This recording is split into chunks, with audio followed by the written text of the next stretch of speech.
Hello and welcome. I am Lucila Williams, the founder of The Intentional Advisor and the author of the Intentional Insider blog. Okay, so I wanted to do a quick Facebook Live today to talk a little bit about something that I've heard from some advisors I've worked with one-on-one. And specifically, I wanted to address this because I heard it from more than one advisor. So the idea is it's something like this. You know, they did a lot of work in 2018. They built out a client service model. They changed the way they're doing business. They're getting hired for a fee. You know, they've moved a lot. And yet it's kind of like, oh man, I just haven't done enough. I haven't got it all implemented. I'm not there yet. You know, it's not perfect, right? And I wrote a blog about this, but, and it's going to go out in an email here in the next couple days, but you have to forgive yourself for what you haven't done yet, okay? One of the things about this is everything that I teach took me over a decade to figure out. So, you know, I would have a problem, I would create a process, I would implement that, I would tweak it, and that cycle occurred over and over and over and over for years on end. So this idea that you can get it all done, one big initiative in your practice, and you go from being kind of a transactional or a non-planning based advisor to an advice-based advisor with a concrete client service model and everything that goes with that in like one big push, it's not going to happen. So hiring a coach, you know, the advisors I'm talking about are those that I've touched base with towards the end of last year. Hiring a coach can speed up that process for sure, because you're starting from a known place, right? So we're implementing all of these things and then you tweak and change them. But no matter what, you're going to come back to that and make it your own. You should make it your own.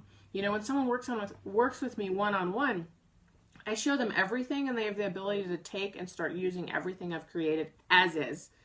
But I would hope, and my desire in our process of working together, is that they'll customize that and add their own flair and their own flavor and their own, you know, just the way that they show up to their process. So I would absolutely hope and expect that there would be iterative improvement to that process. So, you know, the title is, you know, forgive yourself for what you haven't done yet. Like, we've got to let go of this perfectionist idea that we're going to, first of all, that we're ever going to get it all done. And that that we should, you know, punish ourselves for what we haven't done. So everything that I do continues to be iterative. I am continuing to improve incrementally as I go along, and hopefully I'm bringing those nuances to the Intentional Advisor and sharing them. Also, I learn from the advisors I work with, so I don't by any means think that I have all of the best ideas out there. We are all learning from each other, and everything I do, you know, is my synthesis of what I've learned working in the industry. So what am I at? Almost 15 years. 2019 will be 15 years. So, you know, this isn't a one-time shot.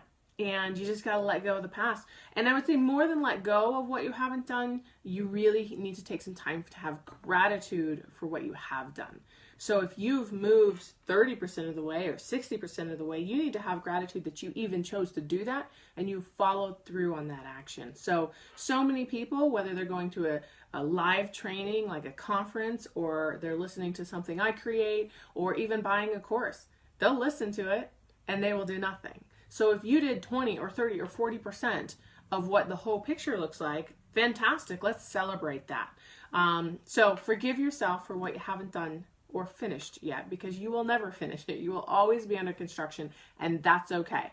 And also give yourself and your team gratitude for what you've already done, and really, you know, kind of take some time to appreciate and celebrate before you move on to the next steps. So on this point, I have just recently rolled out the very first Intentional Advisor Academy, and that is a free training series, and they're going to come out approximately monthly. And I will be providing a concrete training with actionable workbook type of situation on different topics that I think are relevant. And the first one is soulful strategic planning. And it's so, you know, this idea of forgiving yourself for what you haven't done and incremental improvement ties so well with soulful strategic planning, because the only way that you can make that incremental progress consistently is to have a process through which you improve your practice over time. And that's what soulful strategic planning is. And maybe that's a little bit of a cheesy name, but it is a holistic approach where you and your team work together to set business level, kind of job level, for lack of a better term, and personal goals, and then move toward them quarter after quarter after quarter, and also improve the processes and the practice in that process over time. So, Soulful Strategic Planning is still available for free. The deal with the TIA Academy is these are trainings that I actually am going to be giving to my one-on-one coaching clients, and also those that purchase paid courses from me. They will become part of those training packages. But I want to give them to the community for free. But there's a catch. You have 7 days to get in on this. So it's the exact same training I'm going to give to my paid advisor clients, but you're going to get it for free. So 7 days. We are now like halfway through that. We've got a few more days. It's Friday. This is going dark and closing on Monday. So I wanted to get on and do a quick live and say, hey, if you haven't peeked at Soulful Strategic Planning, the Intentional Advisor Academy training, if you haven't opted in yet and gotten it, get in there now. And if you have opted in and done it, make sure to download and save that PDF, because that whole page is going to disappear. So it will look different, and the next time we have a TIA Academy, it'll be a complete different subject. So don't let that pass by. Speaking of gratitude, I have to show immense gratitude to the Intentional Advisor community for how many advisors have opted in. We're over 40 advisors that have opted into that training. And that may not sound like a very big number, but we're a small community. I mean, for the most part, we're independent financial advisors, and, gathering independent financial advisors is something like herding cats. We are a small group, so 40 advisors opting in and hopefully doing and following through on that training is amazing. So thank you. And I'm hoping that each of you that got in there and did that will understand, really see the quality of that training. And when other TIA Academy trainings come up, you'll just jump in fast, right? That we can spend less time talking about the concept and more time talking about the training itself, because you'll know, oh, TIA Academy, I got to opt in. So you're going to opt in every single time. For that training, they will be live for 7 days, and then they will go dark every single time. So I have an idea of what my next either 1 or 2 TIA Academies are going to be. So I was speaking with an advisor that I am doing a presentation with coming up in the next month. And there was about 20 or 30 minutes at the end of our presentation that I'm going to be doing an exercise. And, this group of people that we're going to be speaking to, they've heard me lots of times. So some of the core concepts are kind of already done with them. They may or may not have done them, but I have done training on them for this group. And so I was talking to this advisor who did one-on-one coaching with me, and I said, what did we do together that was especially impactful for you? And his answer and his practice manager's answer was different than what I expected.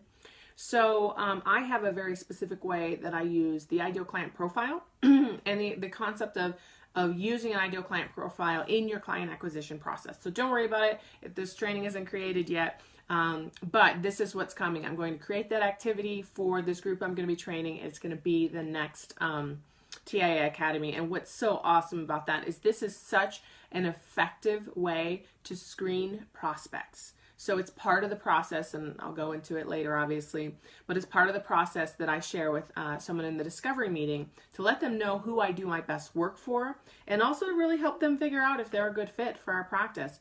And it's fantastic, because what happens is potential clients end up telling me, hey, yeah, absolutely, that's me, and these are the reasons why. And there is nothing more powerful than having someone tell you why they need to be part of your ideal client community. So big deal, big training. I had never thought of that as a topic, as a standalone training.